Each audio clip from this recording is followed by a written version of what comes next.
3. Assalamualaikum warahmatullahi wabarakatuh. Kami dari kelompok 7 akan menjelaskan materi tentang etika dalam penelitian kesehatan. Sebelum itu, kami akan memperkenalkan anggota kelompok kami, yaitu saya, Maria Angela Venta Kurnia, Maidova Lue Antasena, Mersa Rizky Janati, dan Muhammad Reza. Konsep dasar penelitian kesehatan. Pengertian. Menurut Hilwaitirus, di dalam bukunya Introduction to Research, penelitian adalah suatu cara untuk memahami sesuatu melalui penyelidikan atau mencari bukti-bukti yang muncul sehubungan dengan masalah tersebut, yang dilakukan secara hati-hati sehingga diperoleh pemecahannya.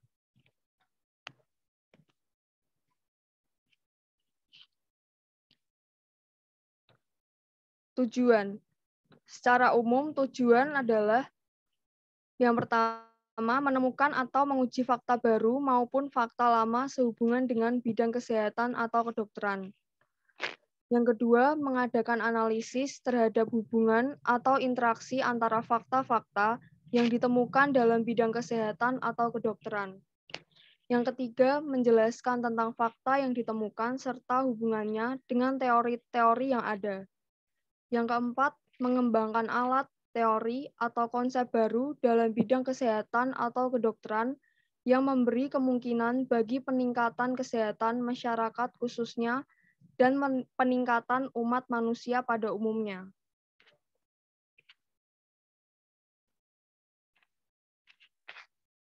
Manfaat. Dapat digunakan untuk menggambarkan tentang keadaan atau status kesehatan individu, kelompok, maupun masyarakat. Yang kedua, dapat dijadikan sarana untuk menyusun kebijakan dalam menyusun strategi pengembangan sistem pelayanan kesehatan. Dan yang ketiga, dapat melukiskan kemampuan dalam pembiayaan, peralatan, dan ketenaga kerjaan baik secara kuantitas maupun secara kualitas, guna mendukung sistem kesehatan. Next.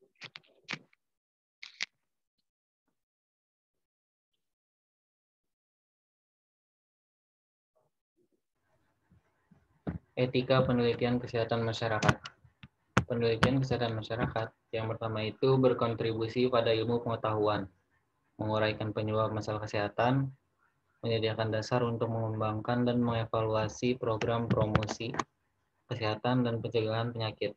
Yang kedua, hasil penelitian digunakan untuk mempertahankan dan meningkatkan kesehatan populasi. Yang ketiga, etika perlu diperhatikan dalam penelitian kesehatan masyarakat.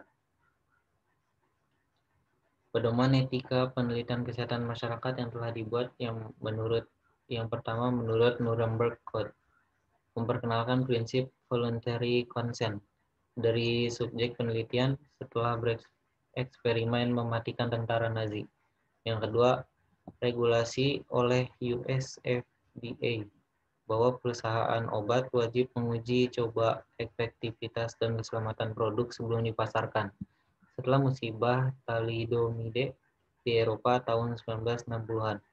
Yang ketiga, Deklarasi Helsinki dibuat tahun 1964, sebuah standar internasional untuk penelitian kesehatan yang melibatkan manusia. Next.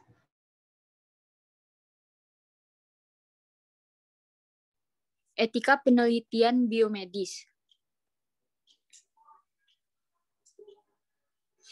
Penelitian pada manusia juga penting karena semakin mendesaknya penyempurnaan pelayanan kesehatan untuk kesejahteraan umat manusia yang bertujuan untuk 1. Melengkapi tata cara diagnostik, 2. Terapi, 3. Pencegahan, serta pengetahuan tentang etiologi dan patogenesis suatu penyakit.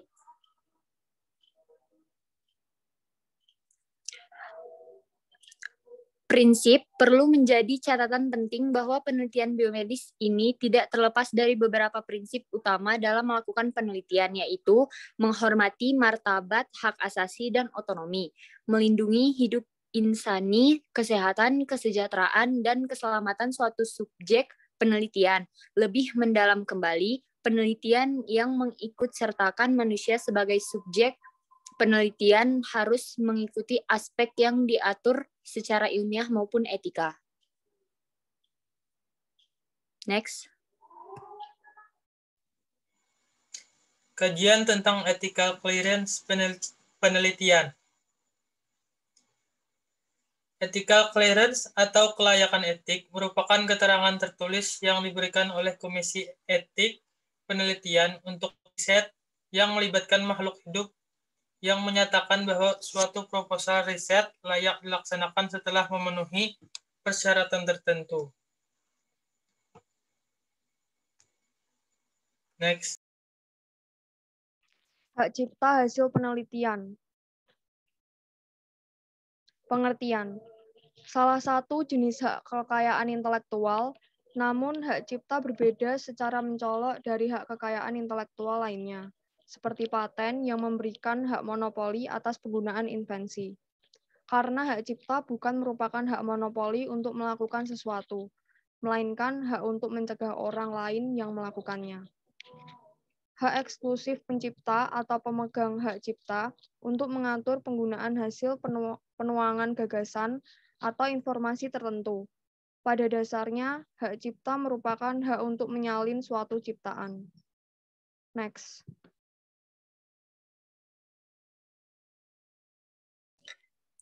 Secara substansif, pengertian hak kekayaan intelektual dapat dideskripsikan sebagai hak atas kekayaan yang timbul atau lahir karena kemampuan intelektual manusia.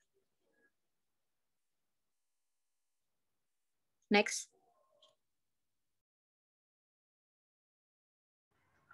Plagiatisme. Pengertian penjiplakan atau pengakuan atas karya orang lain oleh seseorang yang menjadikan karya tersebut sebagai karya ciptaannya. Orang yang melakukan plagiarisme disebut plagiaris atau plagiator.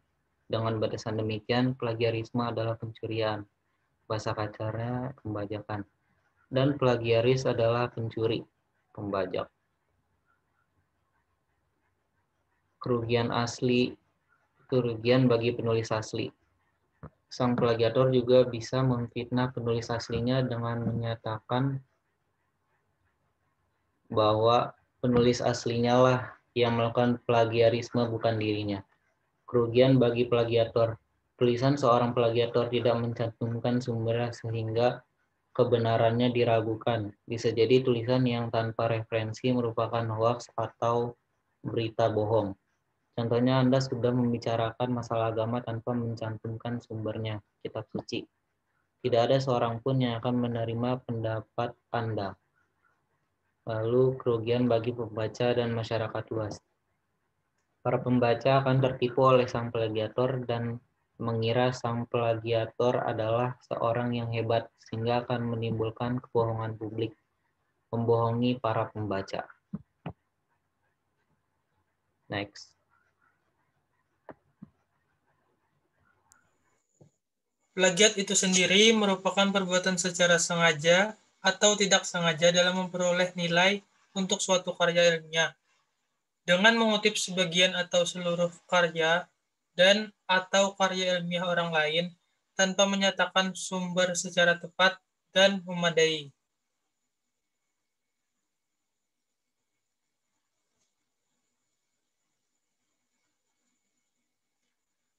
Undang-undang yang mengatur plagiarisme. Undang-Undang Nomor 19 Tahun 2002 tentang hak cipta. Sebagaimana undang-undang yang mengatur tersebut, plagiat merupakan tindakan pidana. Di bawah ini jelas sekali undang-undang yang mengaturnya. Pertama ada pasal 72 ayat 1. Barang siapa dengan sengaja dan tanpa hak melakukan perbuatan sebagaimana dimaksud dalam pasal 2 ayat 1 atau pasal 49 ayat 1 dan ayat 2 dipidana dengan pidana penjara masing-masing paling singkat 1 bulan dan atau denda paling sedikit 1 juta rupiah atau pidana penjara paling lama 7 tahun dan atau denda paling banyak 5 miliar rupiah. Kedua ada pasal 2 ayat 1. Hak cipta merupakan hak eksklusif bagi pencipta atau pemegang hak cipta untuk mengumumkan atau memperbanyak ciptaannya, yang timbul secara otomatis setelah suatu ciptaannya dilahirkan, tanpa mengurangi pembatasan menurut peraturan perundang-undangan yang berlaku.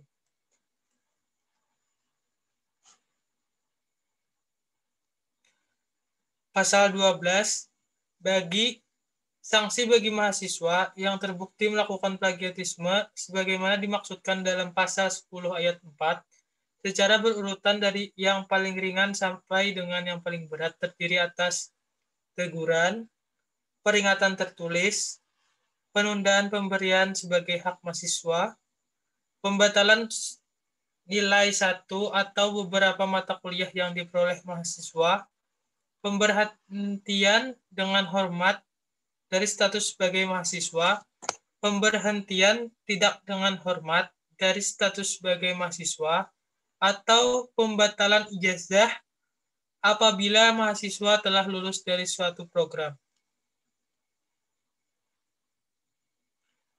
Berikut daftar pustaka yang kami ambil dari materi ini. Sekian dari kelompok kami. Terima kasih. Demikian penjelasan dari kelompok kami mengenai etika dalam penelitian kesehatan. Semoga dapat diterima dan dapat bermanfaat bagi teman-teman semua. Amin, terima Mohon kasih. maaf jika kelompok kami terdapat tutur kata yang salah. Wassalamualaikum warahmatullahi wabarakatuh. Warahmatullahi wabarakatuh. Waalaikumsalam warahmatullahi wabarakatuh.